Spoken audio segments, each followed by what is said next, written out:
कैसे मोटी हो गई? कर दीजिए। नमस्ते। नमस्ते। NW न्यूज़ के न्यूज़ कट टू कट पे आपका स्वागत है। आज सुबह जब ये खबर आई कि स्वर कोकिला हमारे बीच नहीं रही, एक सन्नाटा पसर गया था पूरे देश में। हम उनको इस तरीके से नहीं याद करेंगे, दुख के साथ नहीं याद करेंगे, हम उनको कुछ अच्छी स्मृतियों में याद करेंगे। इसी कड़ी में छत्तीसगढ़ में हमारे बीच एक ऐसी जगह है जो लता मंगेशकर जी के नाम से जानी जाती है। लता मंगेशकर हॉल के यहाँ पे हमारे साथ हैं और जैसा कि दाऊ जी हम देख सकते हैं, मैं अपने साथी से कोशिश करूंगी ये दिखाना चाहें। ये एक स्मृति यहाँ आपको दिख रही होगी, इसके पीछे क्या राज है, ये कौन है, क्यों ये यहाँ बनी हुई है, हम सब आपको बताएंगे। उससे पहले हम दाऊ जी से बात करना चाहेंगे जो लता मंगेशकर चलाते हैं और वहाँ से छत्तीसगढ़ के सिंगर्स लता मंगेशकर का नाम लेके निकलती हैं। तो सबसे पहले तो बहुत बहुत स्वागत है आपका। लता मंगेशकर हॉल, क्या मकसद था इसको खोलने का? मुझे संगीत के प्रति बहुत लगाव था। जब रेडियो में लता जी के गाने चलते तो मैं सिरे लाता था। मेरे दादाजी लोग बोलते ये तो बड़ा संगीत प्रेमी है। ये चलते गए, लेकिन मेरे ऊपर में मेरे परिवार की जिम्मेदारी भी थी। मेरे पिताजी की मौत बहुत जल्दी हो गई थी, तो वो जिम्मेदारी को निभाना मेरे लिए प्राथमिक था। तो मैंने संगीत को थोड़ा बाजू किया और अपने व्यापार में लगा। व्यापार में लगने के बाद में 53 वर्ष की उम्र में जब मेरा बड़ा लड़का मेरे कारोबार को संभालना शुरू किया, उसके बाद ऐसा लगा कि अब मुझे अपने लिए जीना चाहिए, या जो मैं इच्छा रखता था वो मेरा छूट गया था, अब मुझे जीना चाहिए। तो उसके बाद में फिर महाकसल कलाविद के में सब हम लोग जाते थे, हमारे भाई लोग। फिर 18 साल पुराना संबंध से, तो वहाँ का सिस्टम थोड़ा कमज़ोर था। तो मैं ऐसा सोचा कि थोड़ा बढ़िया वाला सिस्टम में खरीदूँ, परचेज़ करूँ, और धीरे धीरे फिर कारवां बढ़ते गया।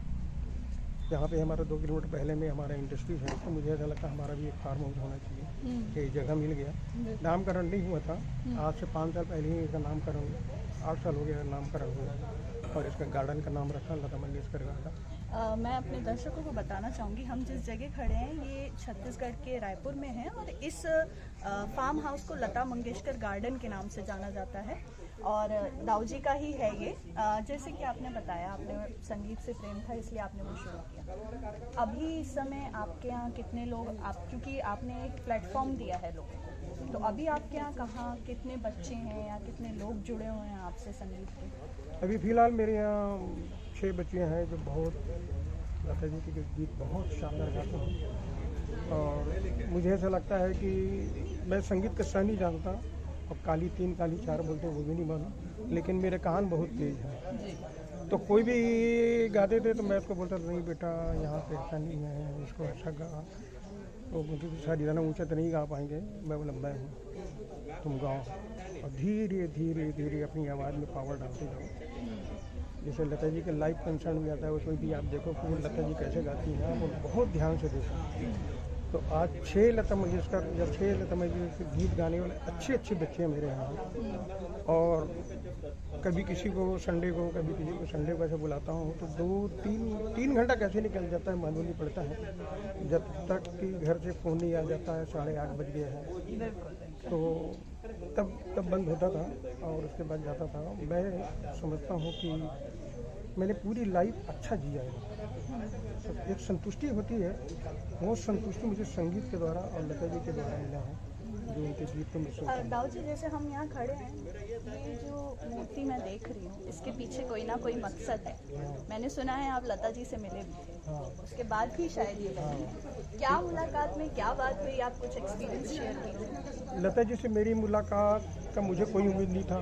मैं एल्बम लेके जाता था तो सब कोई बोलते थे कि आप लता जी से 200% मुलाकात नहीं कर सकते। मैं सोचता था मुलाकात हो ना हो, लेकिन मैं अपना धर्म निभाऊंगा और जो मेरी इच्छा है वो मैं पूरा करते रहूँगा। तो हर साल उनके पास मैं एल्बम लेके जाता था। उसके असिस्टेंट को भी समझ में आया, महेश भाई राठौर जिनका नाम था, मुझे बहुत प्यार करते हैं। और जब मेरा एल्बम देखते थे तो वो मतलब उनके लिए थोड़ा अलग टाइप का था, इसलिए कि और छोटे एल्बम नहीं बनाता था मैं, अच्छा बड़ा एल्बम बनाता था मैं। तो मैं बोला मुलाकात ना हो तो कृपया इसमें लता जी को दिखा दीजिए। तो अंदर ले जाकर दिखाते थे और दस्तखत कराते थे। ये साल दर साल गुजरते गया। मैं जब भी बॉम्बे जाता था उनसे मुलाकात करता था मैं। एक दिन अनायास क्या हुआ कि जब हम लोग महेश भाई राठौर से मुलाकात किए तो बोली दीदी का रिकॉर्डिंग का काम है, तो वो रिकॉर्डिंग ली गई है। और उस बीच में महेश भाई राठौर ने लता जी को बोला कि वो अग्रवाल जी हैं जो हर साल आपका बर्थडे मनाते हैं, वो भी आए हैं और चाहते हैं कि 2 मिनट की मुलाकात हो जाए।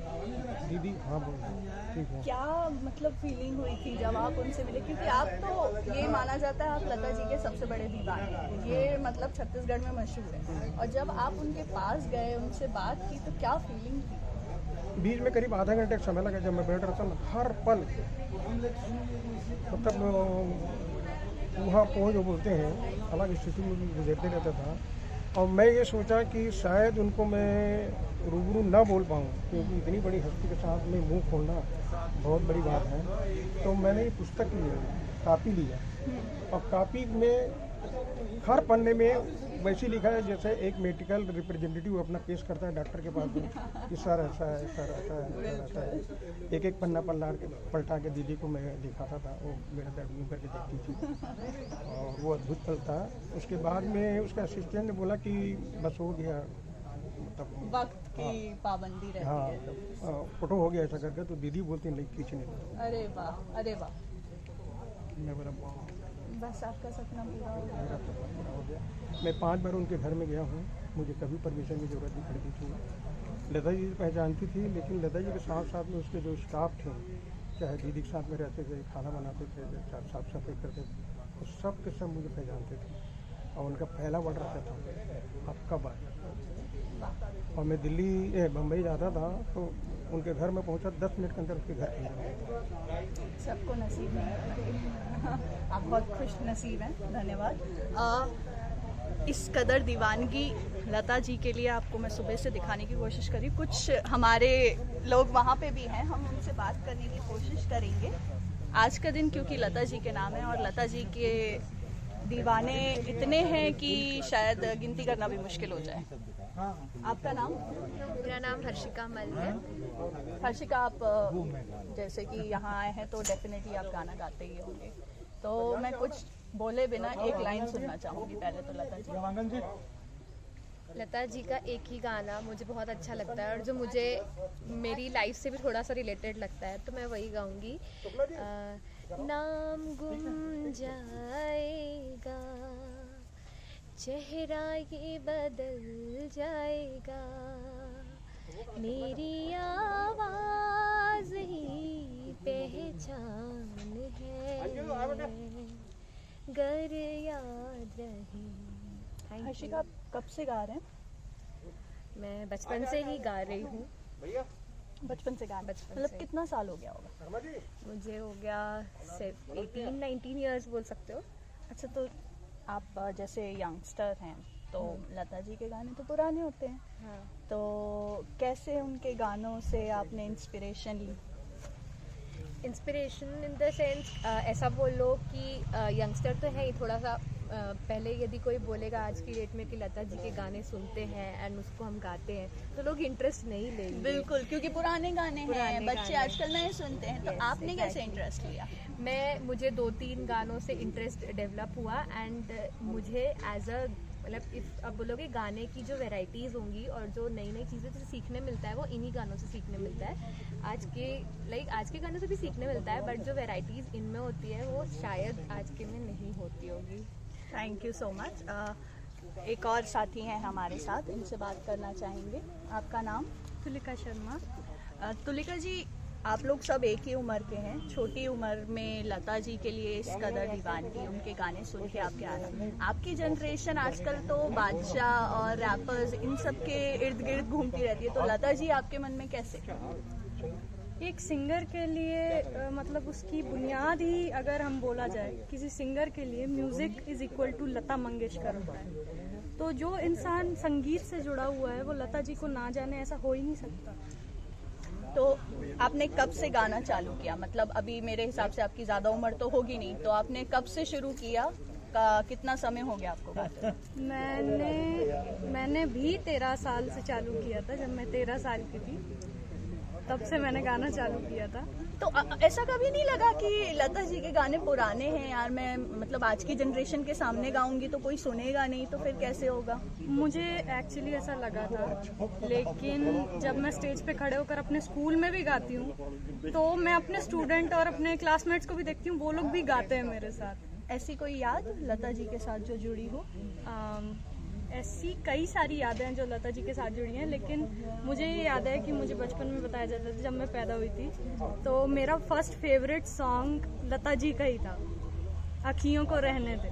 मतलब 2-3 बच्चों से मेरी बात हुई है, पैदा होते ही लता जी के गाने सुनना चालू हो जाता। अब हम चाहेंगे कि 2 लाइन आप ज़रूर गुनगुनाएं लता जी के गाने का। बिल्कुल, मैं गुनगुना देती हूँ। हमको मिली है आज घड़ियाँ नसीब से, जी भर के देख लीजिए हमको करीब से, फिर आपके नसीब में ये बात हो न हो, शायद फिर इस जन्म में मुलाकात हो न हो, लग जा गले।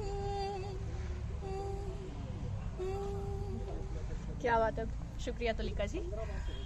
नाइट एंजल तो चली गई, पर उनके गानों से ये दुनिया कभी दूर नहीं हो पाएगी। उनके गाने सुन के बड़े होते हैं, उनके गाने सुन के ही आज तक जितने संगीतकार हैं या जितने सिंगर्स हैं वो आगे बढ़ते रहे हैं और बढ़ते रहेंगे।